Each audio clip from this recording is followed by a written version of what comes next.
Sir గౌరవనీయులు రియాజుల్ హసన్ గారు, శ్రీ పల్లా రాజేశ్వరరెడ్డి గారు, శ్రీ రామచంద్రరావు గారు, శ్రీ జీవన్ రెడ్డి గారు, శ్రీ కాటేపల్లి జనార్దన్ రెడ్డి గారు, మిత్రులు నర్సిరెడ్డి గారు, రాజేశ్వరరావు గారు చర్చలో పాల్గొన్నారు. రకరకాలుగా సూచనలు ఇచ్చారు. వారందరికీ ధన్యవాదాలు.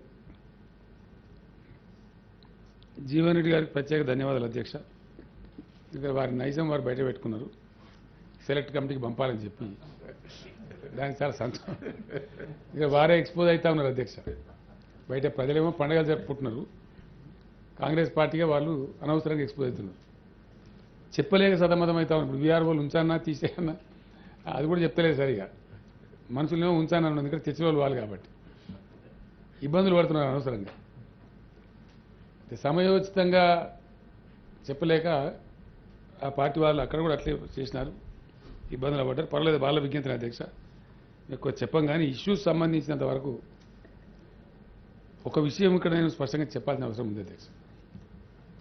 ఏదైనా చట్టం మనం తెచ్చేటప్పుడు, చర్చ జరిగేటప్పుడు ప్రపంచమంతా కొట్టుకొని చచ్చిపోతున్న భావనలో మనం ఉండాల్సిన అక్కర్లేదు అధ్యక్ష. రాష్ట్రంలో ఉన్న ప్రతి ఎకరం వివాదాస్పదమే, ప్రతిదాని మీద లిటిగేషన్ ఉంది అనే అభిప్రాయం కూడా సరైనటువంటిది కాదంట. Our villages are definitely making a living. గ్రామాలు బ్రతుకుతున్నాయి. గ్రామాలు రోజు కొట్టుకొని చచ్చిపోతలేరు. ర్యాండమ్ అధ్యక్ష, any village let's go, any village. గ్రామం అంటేనే వ్యవసాయం ఉంటుంది. అక్కడ వ్యవసాయం ప్రధాన వృత్తిగానే జీవిస్తారు. ఏ గ్రామానికి మనం డైరెక్ట్గా నేరుగా వెళ్ళిపోయినా మనం పరిశీలన చేస్తే డెఫినెట్లీ 99.9% గెట్టు చెట్టు పుట్ట ఎవరిది వాళ్ళకే ఉన్నది, బోర్ ఉన్నది, కరెంట్ ఉన్నది. ఎవరి బతుకు వాళ్ళే బతుకుతారు అధ్యక్ష. లిటిగేషన్ ఉండేది 0.1%, 0.2%, లేదు 1%, 0.5% ఉంటుంది తప్ప మొత్తమే లిటిగేషన్ ఉందన్నట్టుగా లిటిగేషన్ దృక్పథంలో నుంచే ఈ అంశాన్ని మొత్తం చూడాల్సిన అవసరం లేదండి. సమస్యలు ఉంటాయి, ఇష్యూస్ ఉంటాయి. Issues are bound to be there. అవి ఉండవని ఎవరు కూడా చెప్పరు అధ్యక్ష. ఎస్, కొలతల తేడాలని, ఇతరత్ర తేడాలని, రకరకాల దాని నర్సిరెడ్డి గారు అన్నట్టు ఇంకా ఫైనాన్స్ కొంతమంది సర్టిఫికేట్ రావాల్సిన వాళ్ళు అందరూ ఉన్నారు. ఇవే ఇష్యూస్ కానీ మిగతాది కాదన్నట్టు కాదు అధ్యక్ష. ఇప్పుడు జాగీర్ అవ్వాల్సిన యాక్ట్ ఉంది. ఎప్పుడో అయిపోయి ఇప్పుడు జాగీర్ లేదు, జాగీర్దారు లేవు. దానిలో ఫిక్టిషియస్ డాక్యుమెంట్లు తెచ్చి దందాలు నడుస్తూ ఉంది. అట్నే రకరకాలుగా జరుగుతూ ఉన్నాయి. వీటన్నిటి కూడా పరిష్కారం ఒకటే అధ్యక్ష. మాకన్నా ముందున్న ప్రభుత్వాలు ఎవరు కూడా దీన్ని అంత క్షుణ్ణంగా తీవ్రంగా పడుచుకోవాలి అధ్యక్ష. ఎవరు సాహసం కూడా చేయలే. నిజాం గారు ఉన్నప్పుడు చేసినటువంటి సర్వే, దాని బందోబస్తు అని అంటారు అధ్యక్ష. అది తప్ప ఆ తర్వాత ఎవ్వరు కూడా సమగ్ర భూ సర్వే, జీవన్ రెడ్డి గారు చెప్పింది అది బట్టిదే, అదేం కాలేదు. భూభారత్ అని ప్రోగ్రాం పెట్టింది, బట్టిదే జోక్ అధ్యక్ష. ఎక్కడ సక్సెస్ కాలే. పెట్టింది ఏదో ట్రై చేసింది కానీ నడవలే. చాలా సంవత్సరాలు భూభారత్ పెట్టి 10-15 ఏళ్ళు అవుతుంది. మన దగ్గర ఒక నిజామాబాద్లో చేసిండ్రు, అది చేసినామన్నారు. మళ్ళీ పంచాయతీలు అన్నట్లే ఉంది. That has not resulted. Qualitative గుణాత్మకమైన మార్పుకు అది దారి చూపెట్టలేదు. That remind the same. తర్వాత అధ్యక్ష, అరాచకాలేమో ప్రబలిపోయినాయి, విజృంభించిపోయినాయి, చాలా జరిగినాయి.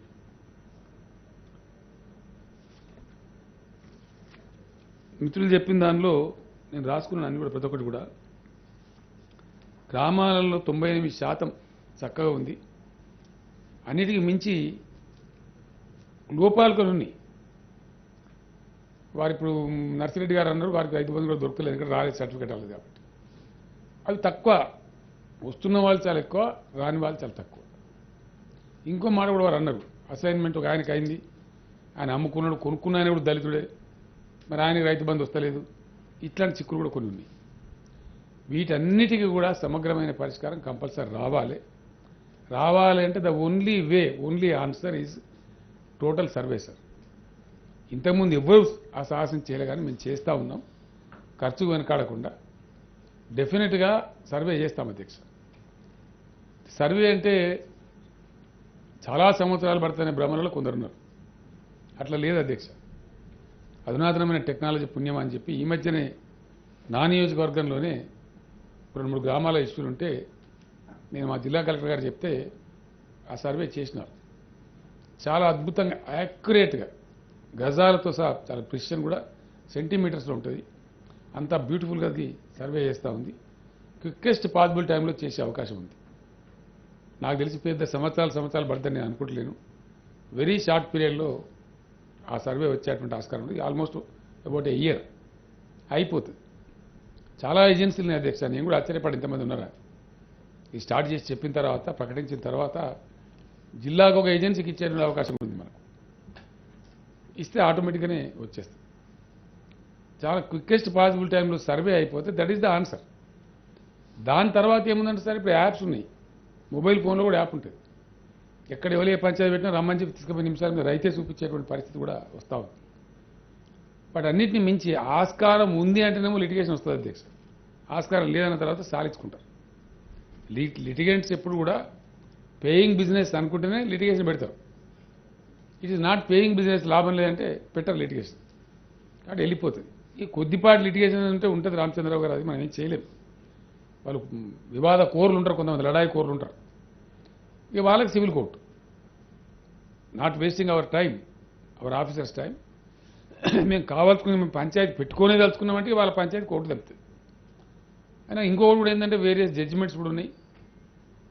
ఈ రైట్ ఎవరు చెప్పాలి, ఫైనల్ రైటు గవర్నమెంట్ చెప్పానా, ఇంకోళ్ళు చెప్పానా, కోర్టు చెప్పానా, మన దేశంలో పెద్ద కన్ఫ్యూజన్ ఉంది. అక్కడ క్లారిటీ కూడా లేదు. దానిలో క్లారిటీ రావాలంటే మామూలుగా రాదు అధ్యక్ష. అది conclusive title conferred by the government ఉంటే కనుక క్లారిటీ వస్తుంది. కంక్లూజివ్ టైటిల్ గవర్నమెంటే ఇవ్వగలుగుతుంది. Government has all powers. ఇవ్వలేకపోతున్నాయి మన దేశంలో గవర్నమెంట్, ఎందుకంటే ఈ వ్యవస్థ అంతా ఏర్పాటు కాలేదు కాబట్టి, గవర్నమెంట్లో బలహీనత ఉంది కాబట్టి. ఇప్పుడు సర్వే చేసి మేము కంక్లూజివ్ టైటిల్ దిశగా ప్రయత్నం చేస్తా ఉన్నాం అధ్యక్ష. ఇది మొట్టమొదటి అడుగు ఈ వ్యవహారం అంతా కూడా. కంక్లూజివ్ టైటిల్ ఇస్తే ఏమైందంటే గవర్నమెంట్ మీద భారం వస్తుంది, బేరింగ్ వస్తుంది.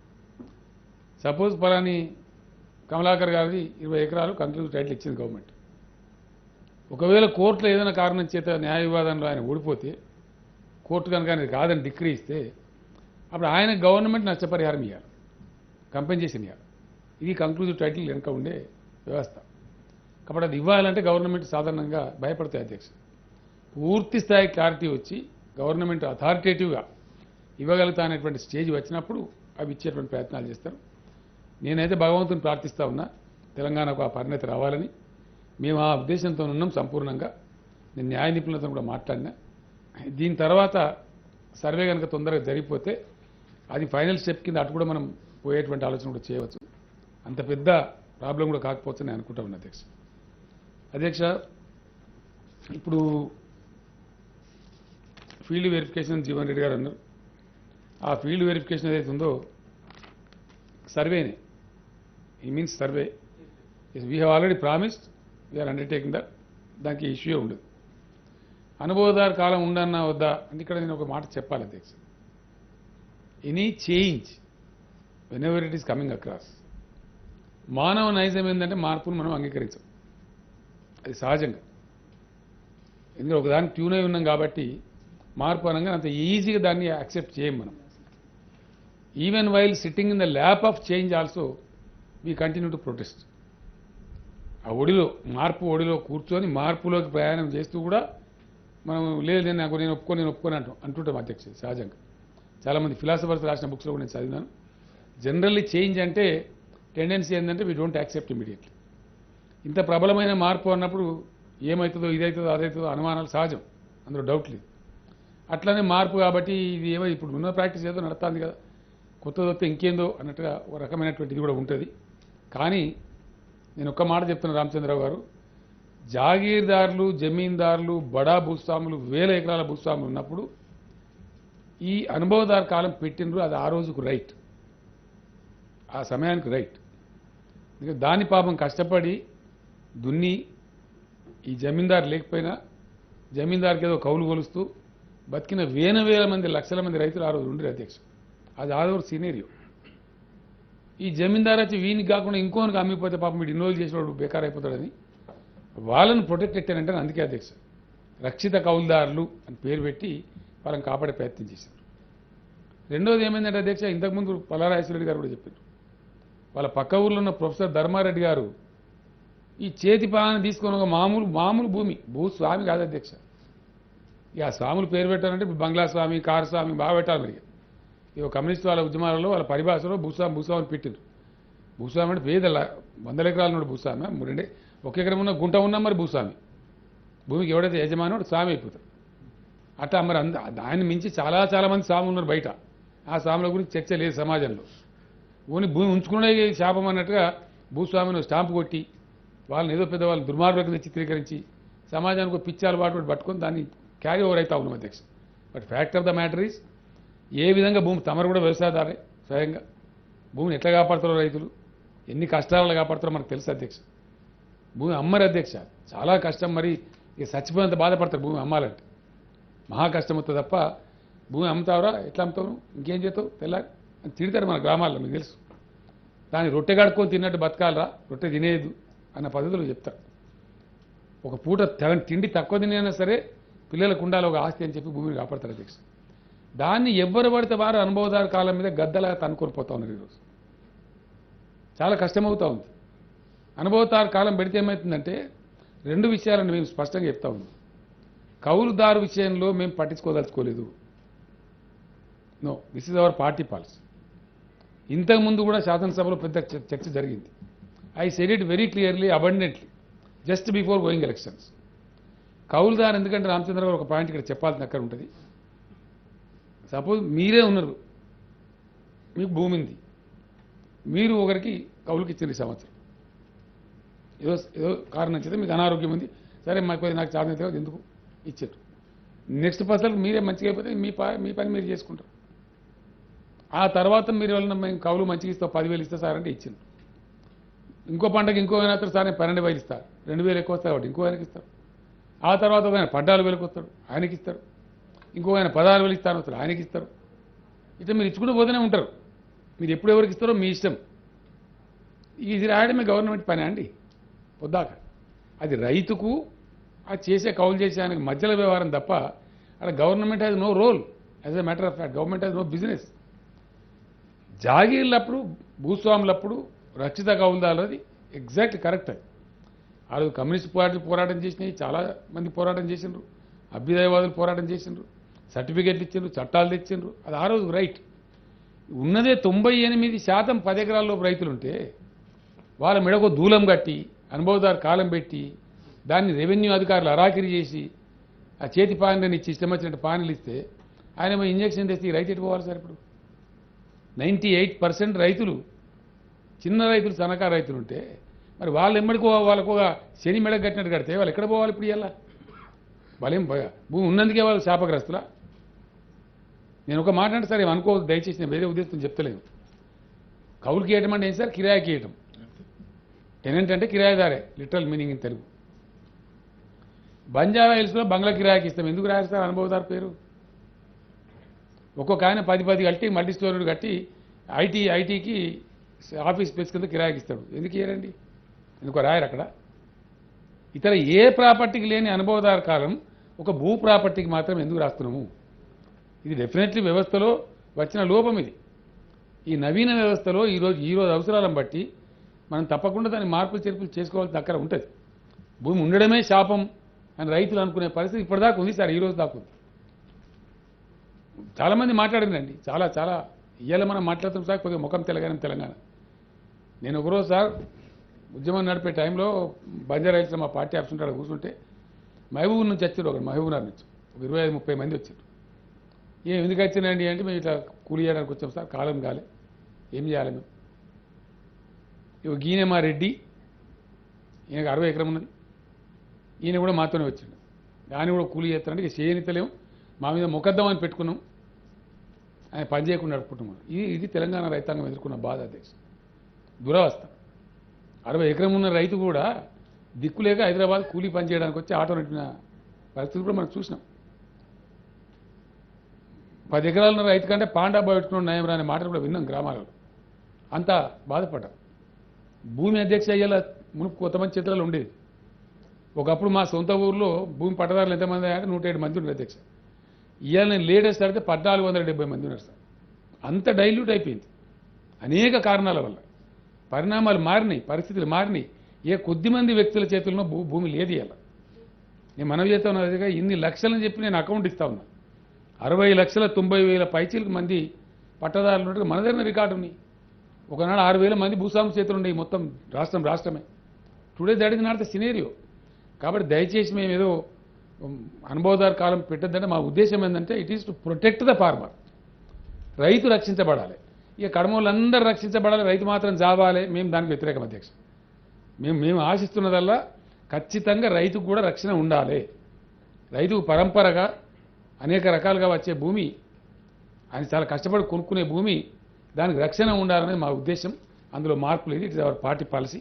డెఫినెట్గా we continue to protect the farmer. అనుభవదారు కాలం మేము పెట్టమండి, దాని తర్వాత పరిణామాలు మేము ఆలోచన చేస్తాం. ఇప్పుడు మీరు చెప్పిన నారాయణపేట హంపి మఠం కావచ్చు, గురుకుల ట్రస్ట్ ల్యాండ్స్ కావచ్చు, అవన్నీ ఉన్నాయి. కొన్ని రికార్డుకు ఉన్నాయి, మాయమైపోయినాయి. కొన్ని మొత్తం రికార్డులే మాయమైపోయినాయి. రకరకాల పద్ధతిలో వ్యవస్థ ఉంది. ఇవన్నీ కలిస్తే కూడా సార్ ఇప్పుడు ఇవన్నీ ఈ రకమైన భూములన్నీ కలిస్తే కూడా చాలా తక్కువ అమౌంట్ ఆఫ్ ల్యాండ్ ఉంటుంది. మేజర్ ఇష్యూ సెటిల్ అయిపోతే వ్యవసాయానికి సంబంధించిన 1.5 crore పైచీలకు 1.5 to 160 వరకు ఉండేటువంటి అది సెట్ అయితే, ఆ తర్వాత ఉండే 60-65 లక్షలు 66 లక్షల ఎకరాల అటవీ ఒకసారి సెట్ అయిపోతే, గ్రామ గంటల పట్టణాలు ఎట్లాగ ఉన్నాయి, గవర్నమెంట్ ల్యాండ్స్ కూడా ఎట్లాగ నోటిఫై ఉన్నాయి, ఇవన్నీ కూడా ఉన్నాయి. ఇవి సెటిల్ అయిపోతే మిగిలిన దాన్ని అడ్రస్ చేయడం చాలా ఈజీ అవుతుంది సార్. అది బ్రాకెట్ అయిపోతుంది. ఆ సమస్యలన్నిటి పరిష్కరించబడతాయి. దానికి పెద్ద ఇష్యూ కాదు. కాబట్టి ఆ విధంగా చేస్తాం. బ్యాంకులలో పాస్బుక్లు రామచంద్రరావు గారు, నా రిక్వెస్ట్ మిత్రులు ఏంటంటే బ్యాంకులలో పాస్బుక్స్ పెట్టుకోకూడదండి. ఆర్బీఐ నిబంధనల ప్రకారం, సెంట్రల్ గవర్నమెంట్ గైడ్లైన్స్ ప్రకారం క్రాప్ లోన్ కోసం పాస్బుక్లు పెట్టుకోవద్దు. కానీ వాళ్ళు దుర్మార్గంగా పెట్టుకుంటున్నారు. టర్మ్ లోన్కి అయితే పాస్బుక్లు పెట్టుకుంటారు. అది మాటికే చేయాల్సి వస్తుంది, ల్యాండ్ మాటికే చేయాల్సి వస్తుంది. అప్పుడు పెట్టుకుంటారు. దానికి మనం ఏం చేయలేము. అది దేశవ్యాప్తంగా అమలయ్యే పద్ధతి. కానీ క్రాప్ లోన్ పెట్టుకోకూడదు. ఇప్పుడు క్రాప్ లోన్కి అయితే పానీ నగలు తీసుకుపోయే అవసరం లేదండి. ఇది మనకు అర్థమైతే లేదు. మార్పులో వచ్చేటువంటి ఒక గుణాత్మకమైనటువంటి విశేషమైనటువంటి ప్రజలకు చాలా సులభతరంగా ఉండేటువంటి చక్కటి విధానం ఏంటంటే, ఈ వెబ్సైట్ వచ్చిన తర్వాత సార్ వస్తుంది కదా, షార్ట్ పీరియడ్లో వస్తుంది. వచ్చిన తర్వాత పాస్బుక్ కూడా ఇర్రెలవెంట్ అవుతుంది సార్.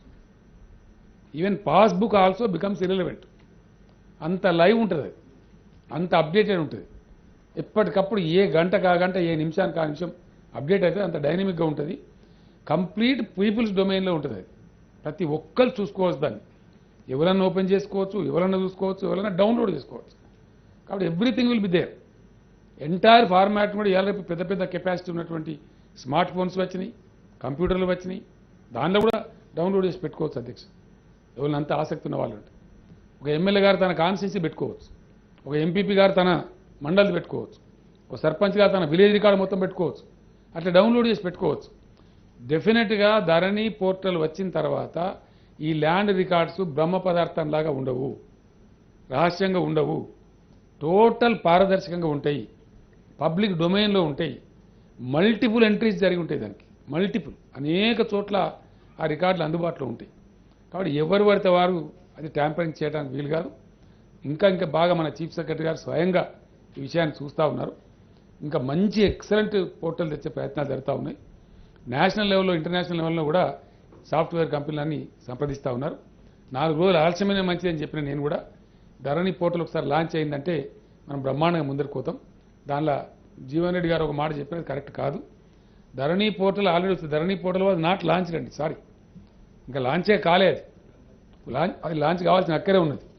ధరణి పోర్టల్ తెస్తామనే ఉద్దేశంతో పోయిన టర్మ్లో ఒక 2,000 హార్డ్వేర్ అంటే కంప్యూటర్లు కొనిచ్చినాం. వాటిని ఎల్ఆర్ఈపీ దానిలో ఎంఆర్ఓ ఆఫీసులో వాడింది తప్ప ధరణి పోర్టల్ లాంచ్ కాలేదండి. ఈ ధరణి పోర్టల్ వాళ్ళకు ఇంట్రెస్ట్ లేదు కాబట్టి దీన్ని బదనాం చేయాలని కూడా కొంతమంది దుర్మార్గులు అట్లా ప్రచారం చేసినారు. కానీ Dharani portal has not been launch. ఇది లాంచ్ కావాలి. మంచి రోజున మనందరం కలిసి లాంచ్ చేద్దాం. ఎవరెవరి జిల్లాల వాళ్ళందరం బ్రహ్మాండంగా చాలా అద్భుతంగా ఉంటుంది. కాబట్టి దానికి పెద్ద ఇబ్బంది ఉండదు. ఇంకో మాట కూడా ట్రిబ్యునల్స్ గురించి కూడా రామచంద్రరావు గారు చెప్పినారు. ఈ ట్రిబ్యునల్స్ ప్రస్తుతం ఉన్నటువంటి 16,137 కేసెస్ మన దగ్గర ఉన్నాయండి. మనం తీసుకొని ఉన్నాం వీటిని. తహసీల్దార్ కోర్టు కావచ్చు, ఆర్డీఓ కోర్టు కావచ్చు, లేదా జాయింట్ కలెక్టర్ కోర్టు కావచ్చు.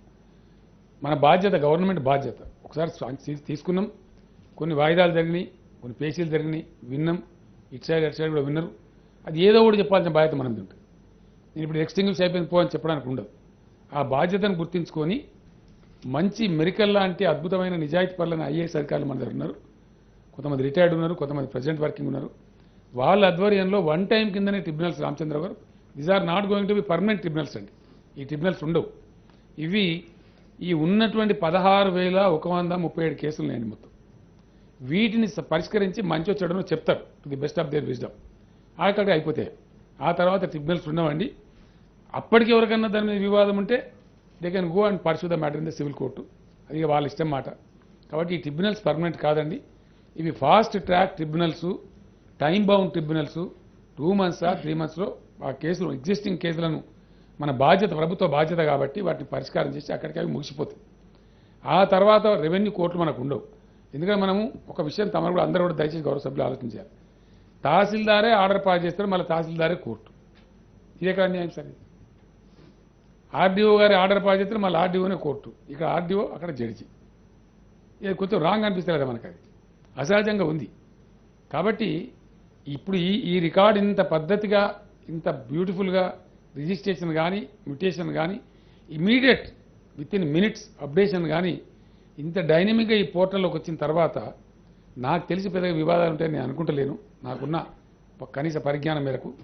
బియాండ్ దట్ ఉంటే కోర్టుకు పోమని చెప్తా ఉంది. Beyond that you please go. We have a great good justice department. Particularly you have been a lawyer for quite long time. There is a justice department, please go there. అక్కడ ఎందుకంటే final degree వస్తే మనకు కూడా నెచ్చినప్పుడు ఉండదు. అది ఏది వచ్చినా మనం ఇచ్చినా, మనం ఇన్ని కోర్టు పెట్టించినా ఇప్పుడు ఆగుతున్నారా? ఈ పెరిగినటువంటి భూ విలువల వల్ల మళ్ళీ కోర్టు పోతూనే ఉండదు. కింది కోర్టు ఇస్తే అక్కడ కూడా ఆగుతలేదు, మళ్ళీ హైకోర్టు పోతా ఉన్నారు. ఇట్లా రకరకాలు జరుగుతూ ఉంది. కాబట్టి ఆ పెంట మకిలి మనం పెట్టుకొని మళ్ళీ మన అధికారులు ఈ న్యాయాలు చెప్పే తీర్పులో దానిలో కొంత అవినీతి చోటు చేసుకొని ఈ బాధ అంతా ఎందుకు అనవసరంగా అనే పద్ధతిలో పోతా ఉన్నాం. కాబట్టి దయచేసి ఆ కోర్టులు ఉండవండి. అది ప్రాక్టీస్లోకి వస్తే తెలుస్తుంది. నిజంగానే కోర్టు ఉండే అక్కర్నది అనుకుంటే యాన్నో కూడా మనం కూడా పెట్టే ఆలోచన భవిష్యత్తులో చేసుకోవచ్చు. ప్రజలు ఇబ్బందులు పడుతున్నాం అనుకుంటే. But to the best of my knowledge మేము చర్చ చేసిన దానిలో అనేక మంది రిటైర్డ్ ఐఏఎస్ అధికారులు, రెవెన్యూ ఎక్స్పర్ట్స్, రెవెన్యూలో పనిచేసిన వాళ్ళు, తలపండిన వాళ్ళు చాలా మందితో, కొన్ని వందల వేల మందితో చర్చలు జరిపినాం అనేక మాసాల పాటు. అందరూ కూడా చెప్పి ఇంత బాగా కనుక వస్తే తక్కువైద్దండి ఇబ్బంది అని కూడా చెప్పినారు. కాబట్టి ఇబ్బంది ఉండదు. ఈ ఫ్రీడమ్ ఫైటర్స్ పేరు మీద దందాలు జరిగినాయి మీకు తెలుసు. అన్ని దందాలే అవి. ఆ ఫ్రీడమ్ ఫైటర్స్ ఉన్నారో లేరో అంత గందరగోళంగా చేసినారు. జెన్యున్ వాళ్ళు ఉంటే, వాళ్ళకి ఇచ్చిన భూమి ఉంటే వాళ్ళని కాపాడదాం తప్పకుండా. వాళ్ళకి అన్యాయం జరగకుండా చూద్దాం. అది ఎక్కడికి పోదండి. ఇంకో మాట, వక్ఫ్ భూములు, దేవాదాయ భూములు, వాటి గురించి జీవన్ రెడ్డి గారు ప్రస్తావించిన, మీరు కూడా చెప్పినారు. వాటన్నిటిని ఆల్రెడీ ఆర్డర్స్ కూడా ఇచ్చినామండి. They will be auto locked, no more registrations. ఇప్పుడు ఈ పరిష్కారం అయితే అంతా అయ్యే వరకు ఎట్టి పరిస్థితులలో ఆ భూములు, అవి ఎండోమెంట్స్ భూములైనా వక్ఫ్ భూములైనా వాటి రిజిస్ట్రేషన్ అనేది చేయరు, ఆటో లాక్లో ఉంటాయి. కాబట్టి అక్కడ ప్రాబ్లం రాదు. రెండవది, ఇప్పుడు ఇంతకుముందు మా మిత్రుడు రాజేశ్వరరావు గారు క్రిస్టియన్ల భూములు కూడా చేయాలని వారు అన్నారు. అది సాధ్యం కాదండి. ఇది అబద్ధాలు చెప్పడం మంచిది కాదు. మీరు అడిగిన కదా అని చెప్పి నేను మాట్లాడితే ఇక్కడ మాటకు తమాషా ఉంటుంది కానీ ప్రాక్టికల్ ఇంప్లిమెంటేషన్ మీకు. ఎందుకంటే వక్ఫ్ భూములకు బోర్డు ఉంది, వక్ఫ్ సెంట్రల్ యాక్ట్ ఉంది, దానికి ఒక పద్ధతి ఉంది. కాబట్టి ఆ భూములకు లెక్క పత్రం 77,000 ఎకరాలని లిస్ట్ ఉంది, రిజిస్టర్ ఉంది, గవర్నమెంట్ ప్రొవైడ్ చేసిన గజెట్స్ ఉన్నాయి. కాబట్టి దాని మీద మనకు నియంత్రణ అధికారం ఉంటుంది. ఎండోమెంట్స్ భూమి కూడా పద్ధతి ఉంది, ఆ ల్యాండ్స్ కూడా గవర్నమెంట్ గజెట్ ఇచ్చింది కాబట్టి ఉంటుంది. బట్ క్రిస్టియన్ మిషనరీకి సంబంధించిన భూముల లెక్కలు, వివరాలు ఎక్కడ ప్రభుత్వం దగ్గర ఇవ్వండి. మీ దగ్గర మీకు బోర్డు లేదు, మీ లెక్కలు గవర్నమెంట్లో కూడా లేవు. ఒకవేళ మీరు క్రిస్టియన్ సమాజం పెద్దలందరూ కూర్చొని మాకు కూడా వక్ బోర్డు లాగా బోర్డు పెట్టండి, లేదా ఎండోమెంట్స్ లాగా పెట్టండి అంటే పెట్టుకుంటే మీ భూములని వివరాలు ప్రభుత్వానికి ఇస్తే తప్పకుండా దాన్ని కూడా కాపాడే ప్రయత్నం ప్రభుత్వం చేస్తుంది. కానీ డైరెక్ట్గా మేము క్రిస్టియన్ల భూములు చేద్దంటే ఏది క్రిస్టియన్ భూమి, ఏది నాన్ క్రిస్టియన్ భూమి తెలియకుండా చేస్తే బాధ్యతారహితం అవుతుంది. అనవసరంగా అది కోర్టుకు పోయి కేసు వేలవుతుంది. కాబట్టి అది ఇప్పుడు సాధ్యం కాదు. రాజేశ్వరరావు గారు, మీరు ఆలోచన చేయండి కమ్యూనిటీలో. ఒకవేళ అందరూ కలిసి మన భూములు వివరాలు ప్రభుత్వానికి ఇద్దామంటే మీరు ఇస్తే వాలంటీర్గా దాన్ని ఎగ్జామిన్ చేసి గవర్నమెంట్ చేస్తుంది. కానీ సాధ్యం కాదు. యాజిటీస్గా వక్ఫ్ లాగా, ఎండోమెంట్స్ లాగా క్రైస్తవ భూములకు సాధ్యం కాదు. ఆ విషయాన్ని క్రిస్టియన్ మత పెద్దలు ఆలోచించి చెప్తే గవర్నమెంట్కి ఏం అభ్యంతరం ఉండదండి. వీఆర్ఓలు లేనప్పుడు ఆల్టర్నేటివ్ ఎట్లా అని చెప్పి రామచంద్రరావు గారు అన్నారు. రామచంద్రరావు గారు, నాకు తెలిసి ఈ రైతు బంధు వ్యవస్థ ఏదైతే పుట్టిందో దీని ద్వారా రైతులకు మన గ్రామాలలో ఇప్పుడు అగ్రికల్చర్ ఎక్స్టెన్షన్ ఆఫీసర్ని చాలా పెద్ద ఎత్తున పెంచుకున్నాం. వాళ్ళంతా యాక్టివ్గా పనిచేస్తూ ఉన్నారు. ఒక్క విఆర్ఓ మీదనే ఆధారపడే రైతు లేడు ఈరోజు. ఇచ్చే కాడికి ఆయనకి పాస్బుక్ ఇచ్చినా ఆయన చేతిలో ఉంది. విఆర్ఓ పోతేనే మా పీడ పోయిందని రైతులే అంటా ఉన్నారు. ఆల్టర్నేటివ్ వ్యవస్థ కూడా మళ్ళీ వద్దని కూడా చెప్తా ఉన్నారు. నిన్న మొన్న నాకు ఫోన్లు చేసింది చాలామంది. మళ్ళీ ఈ వీఆర్ఏల లాంటి వాళ్ళని ఇక్కడ పెట్టారు, మళ్ళీ కొంపపుచ్చుకుంటుంది, మరో వీఆర్ఓ తయారవుతారని కూడా భయపడతా ఉన్నారు జనం. కాబట్టి అంత రోజు పొద్దున్న లేస్తే పొద్దున మాపున అవసరం ఉండదండి. అంత అత్యవసరం డే టు డే ఉండదు. ఉంటే ఎంఆర్ఓ ఆఫీస్ కూడా విత్ ఇన్ ద రీచే ఉంది. అసలు పోర్టల్నే మొత్తం నిక్షిప్తమై ఉంది. కాబట్టి దానిలో వివాదం లేదు.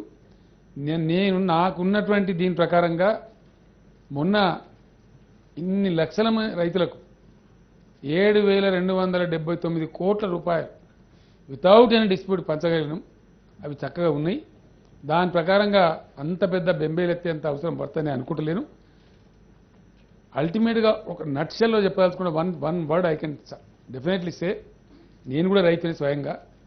నేనున్న కాడ కూడా, ఇప్పుడు నేనున్న నా భూమి ఉన్న కాడ కూడా గ్రామం ఉంది. ఆ గ్రామంలో 99.9% అసలు వివాదాలు ఇవ్వండి. జస్ట్ వన్ ఆర్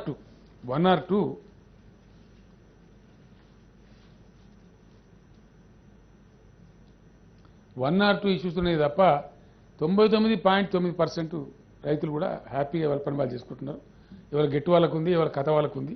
ఫెన్సింగ్లు కూడా పడిపోయినాయి. ఒకరితో ఒకరు ఇంటర్వ్యూ కూడా అయితలేరు మునుపట్లాగా. కొద్దిమంది ఏదో కావాలని చెప్పి పెట్టుకునే వాళ్ళు ఉంటారు. విలేజర్స్కు ఇప్పుడు మీ సేవ అనే ఒకటి, దాని ద్వారా వివరాలు దొరుకుతాయి. కాల్ సెంటర్ కూడా ఏర్పాటు చేసే ప్రయత్నం చేస్తూ ఉన్నాం. దాని ద్వారా కూడా దొరికేటట్టుగా చాలా బాగా వస్తుందండి. ఫైనల్గా ధరణి లాంచ్ అయ్యే నాటికి రైతులకు ఏదైనా అవసరం పడ్డట్టయితే వాళ్ళ అనుమానం ఏదైనా ఇన్స్టంటేనియస్గా తీర్చాలనుకుంటే తీర్చడానికి కూడా గవర్నమెంట్ డెఫినెట్గా కొన్ని మెకానిజమ్స్ ఏర్పాటు చేస్తుంది. కాల్ సెంటర్స్ కూడా ఏర్పాటు చేస్తుంది. వాళ్ళకి యాతన ప్రయాస లేకుండా కూడా ఏర్పాటు చేస్తే నేను మీకు హామీ ఇస్తా ఉన్నాను. ఆ రకంగా అది కూడా జరుగుతుంది. వీఆర్ఏ పరిస్థితి ఏమిటి అని మీరు అడిగినారు. చాలా విప్లవాత్మకంగా వాళ్ళందరూ కూడా పాపం, అందులో ఎక్కువ శాతం 99% దళితులు, బీసీలే ఉన్నారండి. వాళ్ళ దృష్టి గమనించి వాళ్ళ సమాజానికి కూడా సేవ చేసిన పాపం. మస్కూరీలని, నీరడీలని చాలా రకాల పేర్లతోని సమాజానికి సేవ చేసినారు. వాళ్ళకి పాపం ఏజ్ లిమిట్ లేదు కాబట్టి వాళ్ళు దాదాపు ఇప్పుడు 65-70 ఏళ్ళ వయసులో కూడా చేస్తున్నారు. ఏదో నెలకో 10,000 వస్తుంది కదా అని చెప్పి బాధపడకుండా కూడా పనిచేస్తున్నారు. మేము మా గవర్నమెంట్ లిబరల్గా ఆలోచన చేసి పాపం వాళ్ళు ఇన్నేళ్ళు సేవ చేసినారు కాబట్టి వాళ్ళు ఒకవేళ కోరితే వాళ్ళ వయసులో ఉండి వాళ్ళే చేస్తామంటే ఓకే, లేదంటే వాళ్ళ పిల్లలకు కూడా అవకాశం ఇవ్వాలని చెప్పి ఆలోచన చేసినాం సార్. ఆ ప్రకారంగా వాళ్ళ ఆప్షన్ తీసుకొని కాబట్టి వాళ్ళ పిల్లలకు కూడా ఇస్తాం. వాళ్ళకి స్కేల్ ఎంప్లాయ్మెంట్ ఇస్తూ ఉన్నాం. వాళ్ళని వివిధ డిపార్ట్మెంట్లో సర్దుతూ ఉన్నాం. మన తెలంగాణలో కూడా ఇరిగేషన్ నెట్వర్క్ ఇప్పుడు బాగా పెరుగుతూ ఉంది, రోజు రోజుకు ఇంకా బాగా పెరుగుతుంది. మనకు లష్కర్ అనే పోస్టు చాలా అవసరం ఉంటాయి. లష్కర్ అంటే సేమ్ నీరడ్ లాగా ఇంతకో ఒక నిర్ణీత దూరానికి ఒక లష్కర్ లేకపోతే పకడ్బందీగా నిర్వహణ కూడా జరగదు. అది జరగాలంటే కూడా బాగా ఈ లష్కర్లు అవసరం ఉన్నాయి. ఇరిగేషన్ డిపార్ట్మెంట్లో అడుగుతూ ఉన్నారు. వీళ్ళు కొన్ని వేల మంది అడ్జస్ట్ అవుతారు. ప్రస్తుతానికి ఒక 20,200 పైచిలకు వర్కింగ్ వీఆర్ఎస్ ఉన్నారు. వాళ్ళందరినీ కూడా వాళ్ళు పంచాయతీరాజ్ పోదామంటే పోవచ్చు. ఒకడో ఇద్దరు వీఆర్ఓస్ అవసరం అని చెప్పి మనం ఎంఆర్ఓ చెప్పారు. నాకు విలేజ్ లింక్ మొత్తమే కట్ అయితే కూడా మాకు ఇబ్బంది అవుతుంది. కాబట్టి ఒక్కరైనా ఎవరైనా స్కేల్ ఇచ్చి గ్రామంలోనే పెట్టండి, పెడితే మాకు ఒక లింక్ ఉంటుంది కనీసం మేము మంచిగా చూడడానికి అని చెప్పి అట్లా ఉండదలుచుకునే వాళ్ళని అక్కడ గ్రామంలో ఉంచుతామండి. మిగతా వాళ్ళందరినీ మటుకు పంచాయతీరాజ్ కానీ, మున్సిపల్ కానీ, ఇరిగేషన్ కానీ ఇతర శాఖలకు వాళ్ళు పంపిస్తామండి. వాళ్ళ సేవలు అవసరం ఉన్నాయి, అక్కడ వాడుకుంటామండి. అదేవిధంగా ఫీల్డ్ వెరిఫికేషను జీవన్ రెడ్డి గారు కొంతమంది పాస్బుక్లు రావాలన్నారు, పెండింగ్ విజ్ఞప్తులే అన్నారు. ఇక కొన్ని చెప్పారు వాళ్ళు. అధ్యక్ష, ఇంకో మాట కూడా చెప్పిండ్రు, రెవెన్యూని మీరే మెచ్చుకున్నారని. నేను నిన్న కూడా మెచ్చుకున్నా సార్. కొత్తగా డెఫినెట్ నేను యాజ్ ఏ చీఫ్ మినిస్టర్గా I cannot blame my employees. తప్పకుండా మెచ్చుకున్న, రోజు పొద్దున కష్టపడే వాళ్ళు ఎందుకు మెచ్చుకోమండి? తప్పు చేసిన వాళ్ళని తప్పు చేసినట్టున్నాం. డెఫినెట్గా బీఆర్ఓ వ్యవస్థ మీద లేని అపవాదం వచ్చింది, భయంకరమైనటువంటి ఇబ్బంది జరుగుతుందని వచ్చింది. ఇలా మంచి గుణాలను తొలగిస్తే మమ్మల్ని ఎన్ని తిడతారు సార్ ఇలా జనం? ఇలా మమ్మల్ని అప్రిషియేట్ చేస్తాను అంటే ఎందుకు చేస్తాను? డెఫినెట్గా ప్రజలకు ఏదో రిలీఫ్ రావాల్సిన అక్కర ఉంది కాబట్టి చేసినాం తప్ప మాకేదో దురుద్దేశం కాదు. వాళ్ళే కూడా ఉద్యోగాలు పోవాలని మేము కోరుకోలేదండి. వాళ్ళకు ఉద్యోగాలు ఉంటాయి, దానికి పెద్ద ఇబ్బంది లేదు, అడ్జస్ట్ చేస్తాం. మెచ్చుకున్నామంటే గ్యారంటీ మెచ్చుకున్నాం. మంచిగా పనిచేసే అధికారులను మెచ్చుకోకపోతే ఏం చేస్తామండి? రెవెన్యూ అధికారులను నేను మెచ్చుకున్నది ఎక్కడ అధ్యక్ష? కోవిడ్ అంటే కరోనా వచ్చిన సందర్భంలో వాళ్ళు కూడా మంచిగా కష్టపడి పనిచేస్తూ ఉన్నారని చెప్పి మెచ్చుకున్నామండి. మరి తప్పకుండా అప్రిషియేట్ చేస్తాం కదా. ఎల్ఆర్యూపీ ఇదే పద్ధతి. నేను ఇంకో మాట చెప్తున్నాను, I can say with authority. ఇదే పద్ధతిలో మన పక్క రాష్ట్రం కర్ణాటకనో తమిళనాడో ఈ రెవెన్యూ రిఫార్మ్స్ తెద్దామంటే 2 ఏళ్ళకు కూడా తెలియరండి. It's impossible. ఎల్ఆర్యూపీ భూ రికార్డుల ప్రక్షాళన అయితే మేము ఏదైతే చేసినామో అది జరిగింది కాబట్టి ఇలా మేము పోగలుగుతున్నాం సార్. అది జరిగింది కాబట్టి రైతు బంద్ చేయగలుగుతున్నాం. అది లేకపోతే పీపీ పాస్బుక్లు ఇష్యూ కావు.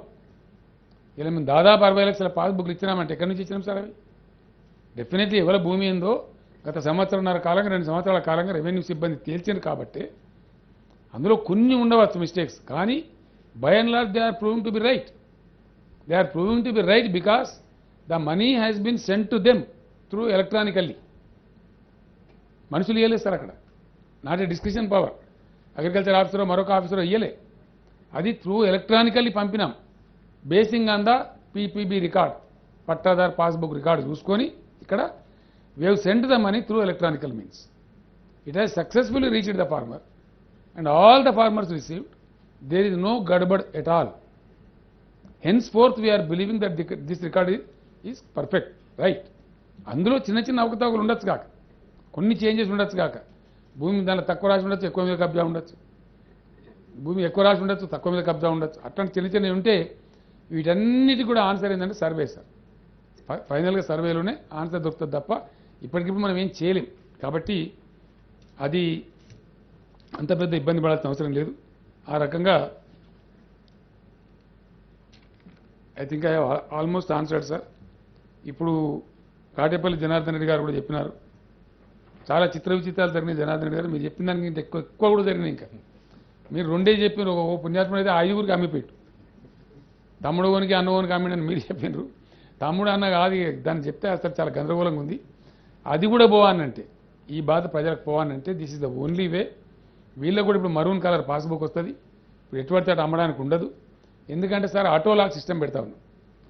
ఆల్రెడీ ఎగ్జిస్టింగ్ ఒకసారి రిజిస్ట్రేషన్ అయింది, మళ్ళీ రిజిస్ట్రేషన్ కంప్యూటర్ తీసుకొస్తారు, రిజెక్ట్ చేసేస్తుంది. అట్లాంటి సాఫ్ట్వేర్ ఇప్పుడు వస్తుంది. ఈ డబల్ రిజిస్ట్రేషన్ చేయడం కానీ, ప్రాక్సీ చేయడం కానీ, పిచ్చి చేయడం కానీ లేకుండా ఉండాలనే. ఎందుకంటే పాపం ఉద్యోగస్తులు ఒకసారి నా దగ్గరికి వచ్చింది సార్. ఇంకా కూడా కొన్ని ఉన్నాయి సార్. ఒక 2-3 అనుభవాలు చెప్పి నేను ముగిస్తాను. ఒక దగ్గర పాపం మిత్రులు అంతా వాళ్ళు పనిచేస్తారు. ఈ మన మియాపూర్ దగ్గర ప్రైవేట్ ఇండస్ట్రీస్లో పనిచేస్తారు సార్. అన్ని మన అప్పుడు ఆంధ్రప్రదేశ్ ఉండే, నేను ఉద్యమం నడుపుతా ఉన్నా. అన్ని ప్రాంతాల వాళ్ళు ఉన్నారు. గుంటూరు నుంచి ఉన్నారు, అక్కడి నుంచి ఉన్నారు, ఇక్కడ నుంచి అంటున్నారు. అంతా కూడా పాపం వాళ్ళు పైసా నోరు కట్టుకొని కాపాడి జమ చేసుకున్న డబ్బులు, జీవితం అంతా జమ చేసుకున్న డబ్బులు ఎవడో గిట్నే లేఅవుట్ పెడితే కొనుక్కున్నారు. పాపం ఇల్లు కట్టుకోవాలి. ఫైన్ మార్నింగ్ ఈయన పోయిండు కోల్చిండు, ఇది గవర్నమెంట్ ల్యాండ్ అని పెట్టేసాడు. ఎక్కడ పోవాలి మేమనే వచ్చింది. నేను అప్పుడున్న రెవెన్యూ మంత్రి గారికి వాళ్ళకి మాట్లాడారు. వాళ్ళకి తీయకుండా పాపం డబ్బు పెట్టుకున్నారు కదా, వాళ్ళ దగ్గర కూడా అన్నీ ఉన్నాయి, ఆధారాలన్నీ వాళ్ళు ఉన్నట్టుగా. కబ్జా పెట్టలేదు, వాళ్ళు గుడిసెలేసుకోలేదు అని చెప్తే ఆపిండు. ఆ తర్వాత సరే చాలా రోజులకు పరిష్కారం చేశారు. నేనేమంటున్నాను, ఇప్పుడు ఆయన ఉంటాడు ఇక్కడనే సార్ చేవెళ్ళ దగ్గర, మొత్తం లంబాడా సోదరు, గిరిజన సోదరు, 270 కుటుంబాలు వాళ్ళు బతుకుతున్నారు. దాంట్లో 60-70 ఏళ్ళ నుంచి కాస్త చేసుకొని బతుకుతున్నారు. ఫైన్ మార్నింగ్ పోయిన సర్వే చేసిన ఇది వక్ఫ్ ల్యాండ్ అని చెప్పేసి. వక్ఫ్ ఈజ్ సెంట్రల్ యాక్ట్. ఏం చేయాలి ఇప్పుడు? లంబడోళ్ళు ఎటు పోవాలా? ఇట్లా ఎన్నో అనామలీస్ ఉన్నాయి. అసైన్ ల్యాండ్స్ కూడా కొన్ని పంచాయతీలు ఉన్నాయి, ఎండోమెంట్ ల్యాండ్స్ కూడా పంచాయతీలు. ఇవన్నీ పోవాలంటే టోటల్ ఒకసారి సమగ్ర సర్వే జరిగి దానికి నిర్ధారణ అయితే సర్టిఫికెట్లు కూడా పిచ్చి ఇవ్వబడవు. నిన్న కాంగ్రెస్ మిత్రులు అడిగినారు, భూములు వాస్తే ఇంకా భూములు వాంచేది ఎక్కడండి? వీళ్ళు అని కాంగ్రెస్ పార్టీలో పనిచేసినారు. ఇంకేనే సార్ భూములు పంచులు అంటే ఇక మామూలుగా పంచలే. వీళ్ళు ఉండేది 10 ఎకరాలు అయితే 100 మందికి ఇచ్చిన సర్టిఫికెట్లు. ఇప్పుడు సార్ రైట్ నౌ తమర్ జిల్లాలో మఠంపల్లిలో ఏం జరుగుతుందో తమరు తెలుసు. కంబాలపల్లి కూడా ఆడ ఉన్నది 7,000 14,000 సర్టిఫికెట్లు ఇచ్చారు, పాస్బుక్లు ఇచ్చారు. 7,000 14,000 ఎలక్షన్ వస్తుందంటే అయిపోయి మేళా పెట్టాలి, పంచాలి, ఆ 85,000 ఓటేయాలి. ఇట్లా జరిగింది సార్ గతంలో ఈ తతంగం అంతా. ఈ పుణ్యం కట్టుకున్న కూడా ప్రజలకు అందరికీ తెలుసు. సర్టిఫికేట్ ఇచ్చిన భూమి చూపెట్టలే, భూమి లేదు. వేరే కాడ చూపితే గుట్టలు రాళ్ళు ఉన్నాయి. ఇప్పుడు నేను వ్యవసాయం చేసి కానీ నా పక్కకే ఉంది సార్ 360 ఎకరాలకు బోలెడు మంది సర్టిఫికేట్లు ఇచ్చారు అని గుట్టల రాళ్ళు ఉన్నాయి. ఇలా వ్యవసాయానికి అనుకూలమైన భూమి 50 ఎకరాలకు లేదు. ఇట్లాంటి అనేకమైన అశాస్త్రీయమైన అన్సైంటిఫిక్ అప్రోచ్లో పంచుకుంటూ పోయినా పంచిందంతా కూడా కొంచెం ఇబ్బందికరంగా ఉంది. అవి కూడా పరిష్కారం కావాలి. అవి పరిష్కారం ఎట్లా త్రూ సర్వేనే ఒక మార్గం. ఆ పంచబడ్డ భూములు ఏవి వాటి లెక్కలు ఉన్నాయి మన దగ్గర మంచిగా చెడను వాటికి ఏంది వాటికి కూడా అంటే బిటాయించుకోకపోతే కొంతమంది మిగులుతారు సార్. అది కొంతమందికి కలిసి కూడా రావచ్చు. ఎక్కువ జాగా కబ్జా ఉంటే మిగిలితే మళ్ళీ కొంతమంది కొత్తలోకి ఇవ్వచ్చు. ఇది సర్వే జరిగితే తప్ప తేలై సార్ ఈ చిన్న చిన్న సమస్యలన్నీ. కాబట్టి దీనికి డెఫినెట్గా ఆ పద్ధతిలోనే వచ్చేటువంటి ఆస్కారం ఉంటుంది. ఈ అసైన్డ్ ల్యాండ్స్ అమ్మకాలు అది మనం ఒక వ్యూ తీసుకోవాల్సి వస్తుంది. నర్సిరెడ్డి గారు ఇప్పుడు కొన్న రైతు కూడా పేదవాడు అయినప్పటికీ మనం ఎటువంటి చేస్తే మనమే కేసులు పెడుతున్నాం. పిఓటి కేసులు అని చెప్పి ప్రొహిబిషన్ ఆఫ్ ట్రాన్స్ఫర్ అని అంత ఈజీగా చేయలేం. బట్ సానుభూతితో మనం పరిశీలన చేద్దాం. ఫైనల్ చేసేటప్పుడు అకౌంట్ ఫర్ చేసేటప్పుడు ఇవి ఎట్లా మన దృష్టికి వస్తాయి. కాబట్టి దాన్ని మనం చేసేటువంటి ఆస్కారం ఉంటుంది. అదేవిధంగా ధరణిలో ఎక్కించాలంటే ఎన్ఆర్ఐలకు ఆధార్ కార్డు ఉండదని చెప్పి జనార్దన్ రెడ్డి గారు చెప్పారు. చాలా జెన్యున్ కన్సర్న్ సార్. అది 100% అగ్రి.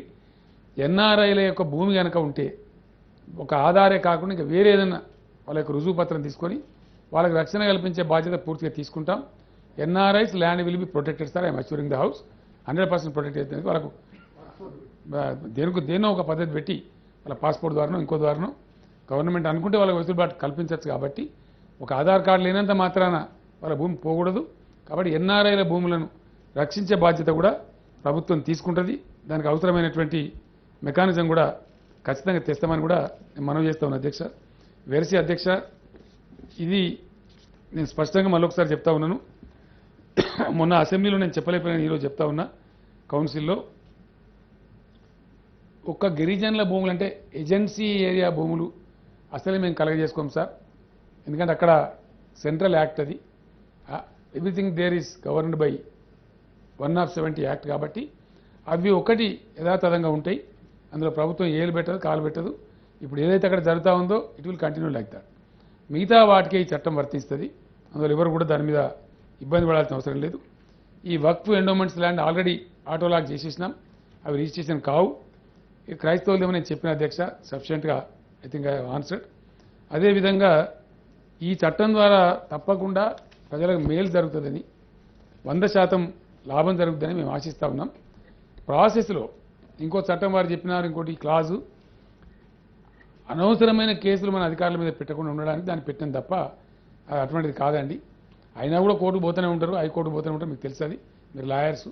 కాబట్టి అది సేవింగ్ క్లాజ్, ఒక జనరల్ క్లాజ్ లాగా పెట్టినాం. అది తప్ప వేరే ఉద్దేశం లేదు. అది పెద్ద ఇబ్బంది కూడా కాబోదు. మనం చట్టం చేసిన ప్రతిసారి కూడా మనం పెడతా ఉంటాం అధ్యక్ష, తమకు తెలుసా విషయం. అయినా కూడా కోర్టు పోతూనే కూడా జరుగుతూ ఉంటుంది. ఏదేమైనప్పటికీ ఈ ప్రాసెస్లో వచ్చేటువంటి న్యాయపరమైన చిక్కులు కావచ్చు, ఇతరత్ర వచ్చే సమస్యలు కావచ్చు, ఒక పెద్ద కార్యక్రమానికి పూనుకున్నప్పుడు కొన్ని హడిల్స్ తప్పకుండా వస్తాయి అధ్యక్ష. అన్నిటినీ కూడా 100% సమర్థవంతంగా మేము ఎదుర్కొంటాం. మాకు ఇంకా సఫిషియెంట్ టైం ఉంది. ఈ టర్మ్లోనే వాటన్నిటిని కూడా ట్యాకిల్ చేస్తాం. అద్భుతంగా దాన్ని పరిష్కారం చేస్తాం. దీనిలో నేను కోరుతున్నది ఎటువంటి సార్ ఎంత బ్యూటిఫుల్ ఉంటుందంటే, ఒక క్రాప్ లోన్ కావాలంటే ఇలా ఉరుకు తీసుకురా పాని నకలు చెప్పు. కొన్ని బ్యాంకులు దుర్మార్గంగా నువ్వు లింక్ డాక్యుమెంట్ చెప్పంటారు. ఇట్లా వాళ్ళని హరాస్మెంట్ చేస్తూ ఉన్నారు. పాని నకలు ఇవ్వమంటే వాడు లాభం కూడా చేయి చెప్తాడు. ఇవన్నీ బాధలు పోవాలంటే రేపు దీని తర్వాత నేను బ్యాంకర్స్ కూడా పిలిచి మాట్లాడాను అధ్యక్ష. మీకు ఇంత మంచి ఇది వచ్చిన తర్వాత ఇంక ఇబ్బంది ఏముంటుందండి నాకు అర్థం కాదు. మీరు పాని నకలు అడగకుండా ఇవ్వాలి కదంటే ఇస్తాం సార్ అని చెప్తున్నారు. రైతుల యొక్క ఎన్కంబరెన్స్ వివరాలు కూడా పోర్టల్లో ఉంటాయి అధ్యక్ష. ఇంతకుముందు కూడా భూమి అమ్మి ఇంకోటి కొనానంటే ఈసీ తీసుకురాపో అదోదా కాడిపోవాలి. అది ఇదేమన్నట్టు ప్రయాసం, రకరకాల ఇబ్బందులు ఉండేవి. ఏ డాక్యుమెంట్ కూడా తెచ్చే అవసరం ఉండదు సార్. ఇప్పుడు పర్ఫెక్ట్గా చాలా 100% చాలా క్లారిటీ వస్తుంది, చాలా ట్రాన్స్పరెన్సీ వస్తుంది. దాన్ని పెట్టే ముందు కూడా మేము ఒకసారి పబ్లిక్ డొమైన్లో పెట్టి చర్చ కూడా పెడతాం. అప్పటికి ఇంకేమైనా సలహాలు వస్తే కూడా తీసుకుందామని ఓపెన్ మైండ్తో ఉన్నాం. కాబట్టి జీవన్ రెడ్డి గారికి నా రిక్వెస్ట్, శాసనసభ దాన్ని అద్భుతంగా ఏదైతుందో యునానిమస్గా పాస్ చేసింది, మనం కూడా గౌరవం దక్కించుకుందాం. అప్పర్ హౌస్లో కూడా మీరు ఆశపడుతున్నారు సెలెక్ట్ కమిటీ అని, మీరు ఆశ దురాశ అనేది మేము ఖచ్చితంగా ఇంప్లిమెంట్ చేస్తాం, విజయం కూడా సాధిస్తాం. దాని మీద ఆలస్యమైద్దామని మీరు అనుకుంటారు కానీ ఆలస్యం కానీయం, ఎట్లా అధిగమించాలో మాకు తెలుసు. కాబట్టి ఆ ప్రకారంగా చట్టానికి మీరు కూడా సహకరించి దీన్ని విజయవంతం చేయడంలో భాగస్వాములు కాండి, మీకు కూడా గౌరవం వస్తుంది మనవి చేస్తూ, సభ్యులు దయచేసి I almost answer all the queries. ఏమైనా ఒకటే డౌట్స్ ఉన్నా అడిగినా కానీ ఐఎమ్ రెడీ టు ఆన్సర్. చెప్తాం. ఆ విధంగా యునానిమస్గా పాస్ చేయాలని తమ ద్వారా సభ వారిని కోరుతూనే విరమిస్తాను. Please sir.